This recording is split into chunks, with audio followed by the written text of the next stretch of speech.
ሩትዬ እንግዲህ ዛሬ ደግሞ ስለ ደስታ የሚባለው ሰውዬ መጥፎ ነገር ሰምቻለሁ ከፍቶኛል ብላለች። እንግዲህ ከነፈረንጁ ጋር ከጓደኞቹ ጋር ወንድም የሚባለው ልጅም መጥቷል። እንግዲህ ዛሬ ደግሞ ደስታ አይሆንሽም፣ በጣም መጥፎ ሰው ነው። እኛ ከአብርሽ ጋር ብትሆኚ ባትሆኚ ለእኛ ምንም ችግር የለውም፣ የራስሽ ህይወት ነው፣ አንቺ ነሽ የምትኖሪው። ግን ደስታ አንቺን የሚጠቅምሽ ሰው አይደለም፣ በገንዘቡ ነው የሚመካው። የኛ የገንዘብ ችግር የለብንም። አንቺም ደግሞ ራስሽን ችለሽ የምትኖሪ ሴት ነሽ። እንኳን ልሰጥሽ አንቺ ለሰው ትሰጫለሽ፣ ለሰው ትሰርፋያለሽ።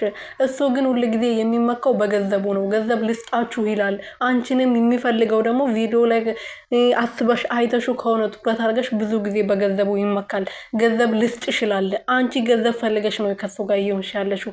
ምን ሆነሽ ሩትዬ ንቂ ይብሏታል። ሰላም ሰላም ቤተሰብ እንዴት ናችሁልኝ? እኔ ያለው ፈጣሪ የተመሰገነው። በያላችሁበት ሰላማችሁ ብዝት ትርፍርፍ ይበልልኝ። እኔ ውድና ወርቅ የሆናችሁ ቤተሰቦች ሩትዬ እንግዲህ ዛሬ ደግሞ ከና ፈረንጁ ጋር ብቅ ብላለች ማለት ነው። ፈረንጁ እንግዲህ ለሩቲ ያመጣው ደስታን ያስተዋወቀው እሱ ነበረ። ከዛ በኋላ እንግዲህ ዛሬ ደግሞ ከጓደኛውና ከሩቲ ወንድም ጋር መጥቶ እንግዲህ ፈረንጁ አይሆንሽም ብሏታል። ለሩቲ ደስታ በጣም መጥፎ ሰው ነው፣ አንቺን አይጠቅምሽም ብለዋል።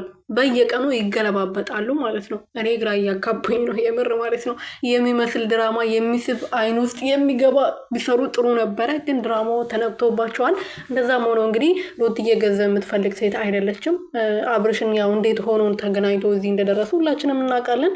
ሁላቸውም ጓደኞቻቸውን ዛሬ እንደዚህ ብሎ በገንዘብ ዙሪያ የሚያወሩ ሰዎች ያውቃሉ ከየት ተነስቶ እዚህ እንደደረሱ ማለት ነው። እና ሩቲ ገንዘብ የምትፈልግ ሴት አይደለችም፣ እሱ ማንም ያውቃል።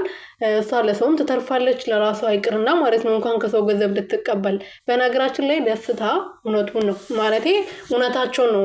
በገንዘብ የሚያወራው ነገር በራሱ ይመካል። መኪና አለኝ ቤት አለኝ ምናምን ይላል ማለት ነው። እሱ ፓርቱ ደስ አላለኝም።